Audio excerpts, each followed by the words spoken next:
नमस्कार। मई की शुरुआत में खास तरह की ट्रेन चलाई गई भारत में, जिन्हें श्रमिक स्पेशल एक्सप्रेस कहा गया। ये ट्रेन माइग्रेंट्स को एक स्टेट से दूसरे स्टेट तक ले जाने के लिए चलाई गई और कहा गया कि माइग्रेंट्स को इसके लिए पैसे नहीं देने पड़ेंगे। मगर यही एक बात फसाद की जड़ बन गई और कल पूरे दिन ये ट्विटर पर ट्रेंड होती रही। कांग्रेस ने ब्लेम करा कि सरकार माइग्रेंट से पैसे वसूल कर रही है और इसलिए कांग्रेस अब उनके किराए का पूरा पैसा वहन करेगी। ये बात ट्विटर पर ट्रेंड होने के बाद कई सारे लोगों ने अपनी अपनी कन्वीनियंस के हिसाब से अपनी अपनी साइट की स्टोरी शेयर करी और आपसे कई सारी बातें छिपा ली। मगर इस वीडियो में आप जानेंगे इस पूरे इशू की एंड टू एंड पूरी स्टोरी। दरअसल हमारी कहानी शुरू होती है 2 मई से, जब मिनिस्ट्री ऑफ रेलवेज ने एक प्रेस रिलीज निकाली और यहाँ पे कहा कि माइग्रेंट्स के लिए स्पेशल ट्रेन चलाई जा रही है और इनके लिए कोई भी टिकट बेचे नहीं जाएंगे। 2 मई को द हिंदू में पब्लिश रिपोर्ट में बताया गया कि जो भी टिकट का खर्चा होगा उसका पूरा पैसा स्टेट गवर्नमेंट देगी। 3 मई को मिनिस्ट्री ऑफ रेलवे ने स्टैंडर्ड ऑपरेटिंग प्रोसीजर यानी एसओपी निकाला और यहीं से फसाद की जड़ शुरू हुई। इस एसओपी के सेल्स ऑफ टिकट सेक्शन में कहा गया कि हर एक राज्य रेलवे को माइग्रेंट्स की लिस्ट बना कर देगा, रेलवे उतने टिकट राज्य को देंगे, राज्य की सरकारें वो टिकट माइग्रेंट्स को देंगे और पैसा वहां से वसूल करके रेलवेज को देंगे। ये वसूली वाली लाइन पर बहुत बवाल हुआ। 3 और 4 मई की दरमियानी रात को तमाम सारे बड़े बड़े लीडर्स ने भी इस पर स्टेटमेंट दिया। आप पॉज करके स्क्रीन को यहाँ पर पढ़ सकते हैं। और इस पर सबसे ज़्यादा बवाल खड़ा हुआ जब 4 मई की सुबह कांग्रेस के प्रेसिडेंट ने इस पर एक बड़ा बयान दिया। कहा कि हम सारे के सारे माइग्रेंट्स का खर्चा उठाएंगे। इस पर कई सारे हाई डेफिनेशन ग्राफिक शेयर किए जाने लगे, ट्विटर पर ट्रेंड चलने लगा और कोट अनकोट जर्नलिस्ट ने ये कहना शुरू कर दिया कि कांग्रेस ने बड़ा महान काम करा है। जैसे मारिया शकील ने कहा कि कांग्रेस ने माइग्रेंट्स को यहाँ पर रेस्क्यू कर लिया है और उनका सारा खर्चा वो उठा रहे हैं। जैसे सागरिका घोष ने कहा कि कितनी दयालु मुंह है ये कांग्रेस के द्वारा, भले ही उन्होंने कितने करप्शन करे हो मगर वाह वाह वाह सोनिया जी वाह, आपने क्या बड़ा काम कर दिया। जैसे कि रोहिणी सिंह ने कहा, इन्होंने कहा कि ये तो कांग्रेस का मास्टर स्ट्रोक है, पीयूष गोयल ने नरेंद्र मोदी को शर्मसार कर दिया है और अब ये मूव तो बीजेपी के लिए खतरनाक सिद्ध होगी।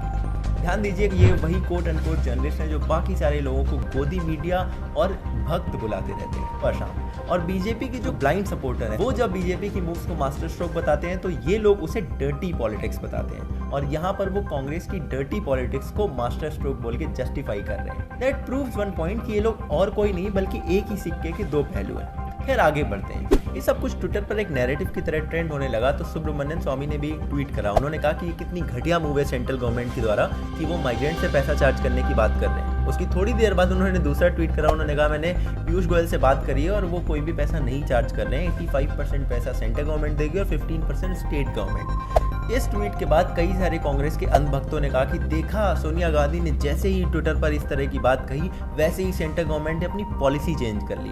ना ये तो आपको भी पता है और मुझे भी कि आधे 1 घंटे में कोई पॉलिसीज नहीं चेंज होती हैं। और 2 मई को जो प्रेस रिलीज और द हिंदू की रिपोर्ट में बात लिखी थी मोर और लेस वही सही निकली कि माइग्रेंट से कोई भी पैसा नहीं लिया जाएगा। ये सारा का सारा कंफ्यूजन 3 मई के एसओपी के द्वारा जनरेट हुआ था और सरकार को ये फाइंड आउट करना चाहिए कि ये एसओपी बनाने में किसकी गलती थी। और जब ये सारा इशू चल रहा था उसके बाद कुछ टिकट हमारे सामने आने लगे। उस टिकट में लिखा था 740 रुपए। जर्नी थी वो महाराष्ट्र से गोरखपुर की और कहा गया कि देखिए माइग्रेंट को टिकट खरीदने पड़ रहे हैं। मगर फिर इसी में कई सारे लोगों ने पॉइंट आउट करा कि देखिए ऊपर इसमें एडवांस लिखा है, दैट मीन्स कि ये पेड है। नीचे इसमें कैश भी लिखा था यानी कि that means it is paid by cash. और इन लोगों ने ये भी पॉइंट आउट करा कि देखिए ऑपरेटिंग प्रोसीजर भी यही है कि सरकार जो स्टेट गवर्नमेंट है वो माइग्रेंट की लिस्ट रेलवेज को देती है, रेलवे सरकार को टिकट देते हैं और वो टिकट आगे माइग्रेंट को दिया जाता है। यानी कि ये प्री पेड टिकट है जो माइग्रेंट को मिला होगा, जिसके स्क्रीनशॉट अभी वायरल हो रहे हैं। और ऐसे में सवाल उठता है कि क्या सब कुछ हर जगह एकदम अच्छे से चल रहा है? तो ये भी बात सच नहीं है। आज तक की इस रिपोर्ट में माइग्रेंट बसेस में बैठे हैं जो इससे पहले ट्रेन जर्नी लेकर आए थे। उन्होंने बताया कि उन्हें 500 रुपए देकर टिकट खरीदने पड़े। आप लोगों ने पैसे दिए वहाँ से? टाइम्स नाउ की भी एक रिपोर्ट आई जिसमें बताया गया कि महाराष्ट्र, राजस्थान और केरल जैसे राज्य माइग्रेंट से पैसे वसूल कर रहे हैं। यानी कि पेपर पर भले ही लिखा हो कि माइग्रेंट से कोई भी पैसा नहीं लिया जाएगा मगर there is a chance, there is a possibility कि कई जगह इसमें लैप्सेस हो रहे हैं ग्राउंड पे। और रियलिटी ये है कि कई जगह माइग्रेंट को पैसे देने भी पड़ रहे हैं। तो इस पूरी कहानी को अगर आप एक सिरे से दूसरे सिरे तक समराइज करने की कोशिश करें तो ये बनती है कि 2 मई की प्रेस रिलीज और द हिंदू की रिपोर्ट बताती है कि सरकार माइग्रेंट से कोई भी पैसा नहीं लेने वाली थी। 3 मई की स्टैंडर्ड ऑपरेटिंग प्रोसीजर के डॉक्यूमेंट में एक कंफ्यूजन क्रिएट हुआ और उसके बाद उस कंफ्यूजन को लेकर कांग्रेस ने एक कंट्रोवर्सी क्रिएट करने की कोशिश करी।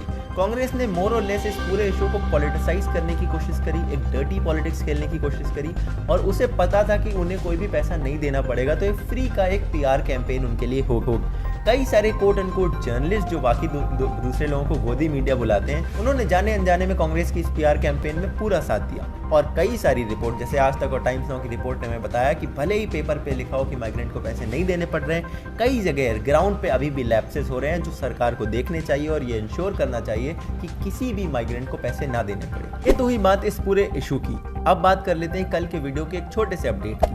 कल की वीडियो में मैंने कहा कि जम्मू कश्मीर में जो हमारे ब्रेव हार्ट्स वीरगति को प्राप्त हुए, उनके बारे में रिपोर्टिंग में लिखा जा रहा है दे वर किल्ड। ऐसा कई सारे मीडिया हाउसेस ने किया। मैंने कहा था कि यहाँ पर इन्हें शहीद या मार्टिर लिखना चाहिए। आप में से कई सारे लोगों ने पॉइंट आउट करा कि 2017 का एक आर्टिकल है जहां पर ये लिखा गया है कि हमारे होम मिनिस्ट्री और आर्म फोर्सेस ने बताया soldier is killed in action then it is called battle casualty and it's if a policeman is killed in action then it's called operations casualty. Killed लिखना टर्म मुझे बहुत insensitive लग रहा था क्योंकि टेररिस्ट या फिर किसी क्रिमिनल को मारने पर हम किल्ड लिखते हैं। Next to all of you, अब मुझे ये पता चल गया कि मार्टिर और शहीद जैसे शब्द जिनके लिए मैं कह रहा था कि लिखने चाहिए, वो भी टेक्निकली सही नहीं है क्योंकि हमारी होम मिनिस्ट्री और आर्म फोर्सेस ने हमें बताया है।